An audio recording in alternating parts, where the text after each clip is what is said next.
الحمدللہ والصلاة والسلام علی رسول اللہ وعلی آلہ وصحبہ ومن اتبع ہدی اما بعد۔ آج ہمارے درس کا موضوع ہے اعمال کا دار و مدار خاتمے پر ہے۔ دینی بھائیوں، بے شک اللہ جل وعلا نے دنیا کو دار العمل یعنی عمل کا گھر بنایا ہے اور آخرت کو دار الجزا یعنی بدلے کا گھر بنایا ہے۔ جو دنیا میں اچھے کام کرے گا اللہ تعالیٰ اسے نعمت کا گھر عطا کرے گا، اور جو دنیا میں برے کام کرے گا اللہ تعالیٰ اسے بدبختی کا گھر دے گا۔ اللہ جل وعلا نے فرمایا اما الذین آمنوا وعملوا الصالحات فلہم جنات المأوى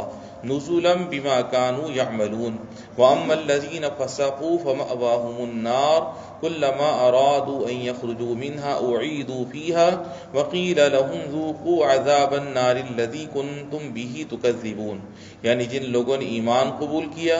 اور نیک اعمال بھی کیے ان کے لیے ہمیشگی والی جنتیں ہیں، مہمانداری ہے ان کے اعمال کے بدلے جو وہ کرتے تھے۔ لیکن جن لوگوں نے حکم عدولی کی ان کا ٹھکانہ دوزخ ہے، جب کبھی اس سے باہر نکلنا چاہیں گے اسی میں لوٹا دیے جائیں گے، اور ان سے کہہ دیا جائے گا کہ اپنے جھٹلانے کے بدلے آگ کا عذاب چکھو۔ اس دنیا میں مومن کو اپنے رب عز و جل کی باتیں مانتے ہوئے موت تک عمل صالح پر ہمیشگی برتنی چاہیے اور اسی پر جمے رہنا چاہیے، کیونکہ اللہ تعالیٰ فرماتا ہے وَاعْبُدْ رَبَّكَ حَتَّى يَأْتِيَكَ الْيَقِينُ، یعنی اور اپنے رب کی عبادت کرتے رہیں یہاں تک کہ آپ کو موت آ جائے۔ تو جو شخص برابر نیک اعمال کرتا اور حرام چیزوں سے بچتا رہے گا اس کے بارے میں امید ہے کہ اللہ اس کی زندگی کا خاتمہ نیکی پر کرے گا۔ اللہ کے رسول صلی اللہ علیہ وسلم نے فرمایا لا تعجب بعمل احد حتى تنظر بما يختم له فإن العامل يعمل زمانا من عمره او برهة من دهره بعمل صالح لو مات عليه دخل الجنة ثم يتحول فيعمل عملا سيئا وإن العبد لا يعمل برهة من دهره بعمل سيء لو مات عليه دخل النار ثم يتحول فيعمل عملا صالحا وإذا أراد الله بعبد خير استعمله قبل موته قالوا يا رسول الله صلى الله عليه وسلم وكيف يستعمل قال يوفقه لعمل صالح ثم يقبضه عليه، یعنی کسی کے عمل سے خوش فہمی میں نہ پڑو یہاں تک کہ دیکھ لو کہ اس کا خاتمہ کس پر ہوتا ہے، کیونکہ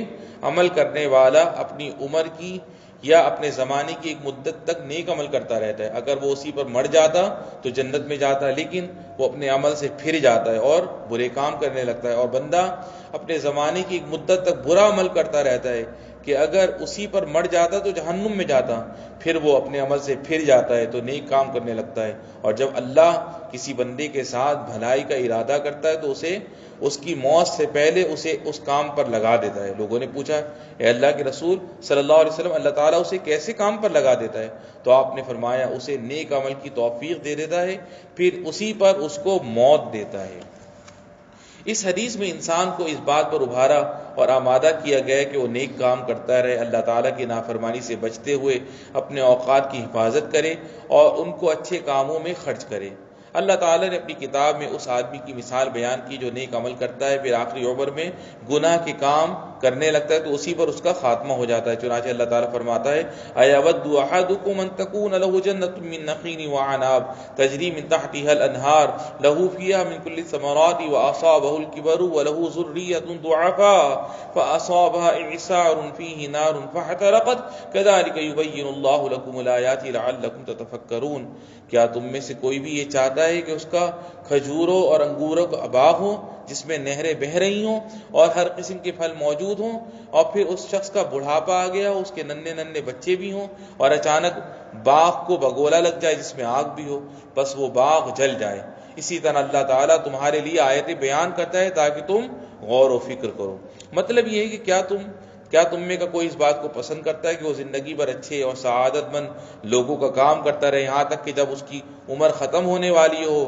اور اس کی موت قریب آ جائے جبکہ اس کو بھلائی پر خاتمے کی سب سے زیادہ ضرورت ہو تو اس کا خاتمہ بدبختوں کے عمل پر ہو جائے اور اس کا سب کچھ برباد کرے، پھر اس کو جلا کر راکھ کر دے جبکہ اسے اس عمل خیر کی سب سے زیادہ حاجت تھی؟ نبی کریم صلی اللہ علیہ وسلم نے بتایا کہ اس دنیا میں بندے کے آخری اعمال کا اعتبار ہوگا، چنانچہ آپ نے فرمایا ان العبد لیعمل فیما یری الناس عمل اہل الجنۃ وانہ لمن اہل النار ویعمل فیما یری الناس عمل اہل النار وهو من اہل الجنہ وانما الاعمال بخواتیمها، یعنی لوگوں کے دیکھنے میں تو بندہ جنتیوں کا عمل کرتا ہے حالانکہ وہ جہنمی ہوتا ہے، اور بندہ لوگوں کے دیکھنے میں جہنمیوں کا عمل کرتا ہے حالانکہ وہ جنتی ہوتا ہے۔ جان لو کہ اعمال کا دار و مدار آخری اعمال پر ہے، تو بھلائی اور بہتری اس شخص کے لیے جس کے آخری دن بہتر ہوں، اور حسرت و افسوس اس شخص کے لیے جس نے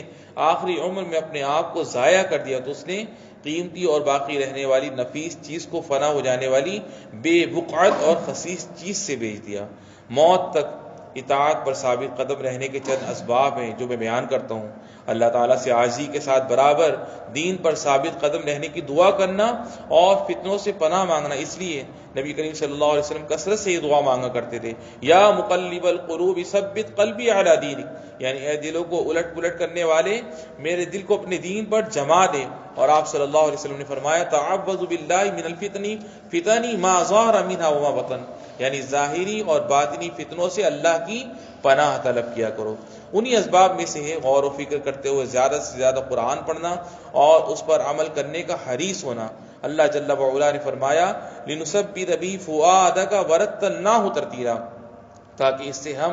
آپ کا دل قوی رکھیں، ہم نے اسے ٹھہر ٹھہر کر ہی پڑھ کر سنایا۔ اور اللہ سبحانہ وتعالیٰ نے فرمایا وَلَوْ أَنَّهُمْ فَعَلُوا مَا يُوعَظُونَ بِهِ لَكَانَ خَيْرًا لَهُمْ وَأَشَدَّ تَثْبِيتًا وَإِذًا لَآتَيْنَاهُم مِّن لَّدُنَّا أَجْرًا عَظِيمًا وَلَهَدَيْنَاهُمْ صِرَاطًا مُّسْتَقِيمًا، یعنی اور اگر یہ وہی کریں جس کی انہیں نصیحت کی جاتی ہے تو یقیناً یہی ان کے لیے بہتر اور بہت زیادہ مضبوطی والا ہو، اور تب تو انہیں ہم اپنے پاس سے بڑا ثواب اور یقیناً انہیں راہ راست دکھا دیں۔ ہم اللہ جل وعلا سے دعا کرتے ہیں کہ ہمیں اپنی اطاعت پر ثابت قدم رکھے یہاں تک کہ ہم اس سے ملیں، اور ہمیں نفع بخش علم اور نیک عمل کی توفیق دے، یقیناً وہ بڑا سخی اور کریم ہے۔ وصلی اللہ وسلم علی نبینا محمد وعلی آلہ وصحبہ اجمعین۔